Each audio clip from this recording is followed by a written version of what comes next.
সালাম আলাইকুম। আজকের এই নিউজটার মধ্যে আমরা বেশ কিছু তথ্য উপাত্ত কালেকশন করেছি। 12 দিন ব্যাপী যে যুদ্ধ চলেছিল আপনার ইসরায়েল এবং ইরানের মধ্যে, এই যুদ্ধটা আসলে আমি আপনি যে ডেট থেকে দেখছিলাম এটা না। এই যুদ্ধটা আজকে সকালে একটা নিউজ দিয়েছিলাম যে প্রায় 15 বছর আগ থেকে একটা মেটিকুলাস ডিজাইনড প্ল্যানিং একটা হামলা ছিল আমেরিকার। ইভেন আমি মনে করি ইরানের আসলে আল্লাহ ইরানের রক্ষা করছে, বড় বিপদ থেকে বাঁচাইছে। কারণ এই মানে হামলাটা সম্পর্কে আপনি জাস্ট দেখেন যে আমেরিকার আজকে বেশ কয়েকটা গণমাধ্যম থেকে ইরানে হামলা সম্পর্কে তারা ব্রিফিং করছে। এটা আমেরিকার বিভিন্ন বাহিনীগুলো যারা আছে বা তাদের যারা প্রধান আছেন,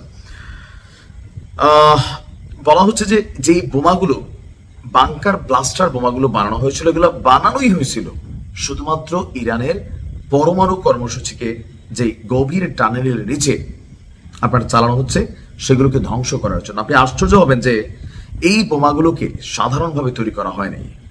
সুপার কম্পিউটারের সর্বোচ্চ ব্যবহারের পাশাপাশি যুক্ত ছিল অভিজ্ঞ অস্ত্র বিশেষজ্ঞরা। 37 ঘন্টা ব্যাপী এই অভিযানে অংশ নিয়েছিল বিমান বাহিনীর সবচেয়ে চৌকস সদস্যরা, মিসৌরি এয়ার ন্যাশনাল গার্ড এবং ক্যাপ্টেন থেকে কর্নেল পদমর্যাদার নারী পুরুষ সদস্যরা। জেনারেল কেইন, মানে যিনি এই মিশনটার একদম সর্বোচ্চ জায়গায় ছিলেন, তিনি বলছেন যে শুক্রবার কাজে বের হওয়া সেই ক্রুরা জানতো না তারা আদৌ বাড়ি ফিরতে পারবে কিনা।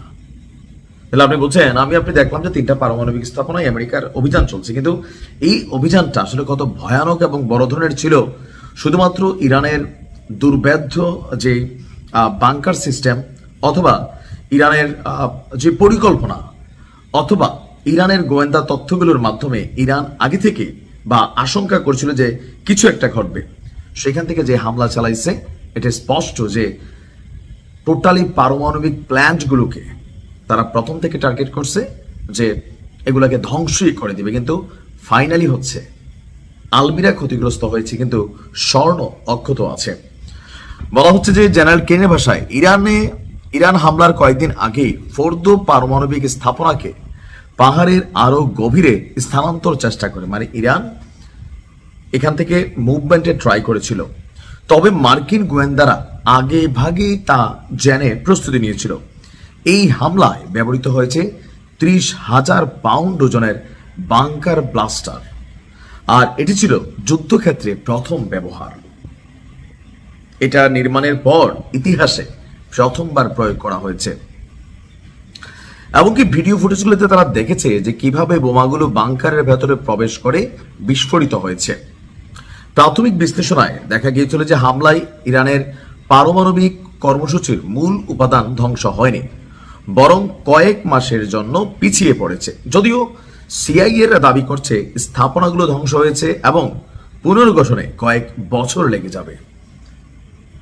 বড় একটা বিপদ থেকে ইরানকে আল্লাহ বাঁচাইছে, কারণ তারা জানে যে ইরানের কাছে মূল স্বর্ণের টুকরোটা রয়ে গেছে এবং ইরান খুব দ্রুতই আলমারিটাকে রিপেয়ারিং করবে। এই জায়গাটা থেকে ইরানের সাথে কিন্তু তারা নমনীয়, নদীটা অনেক দূর গড়াইত, অনেক দূর। আল্লাহর কাছে শুকরিয়া। ভালো থাকো।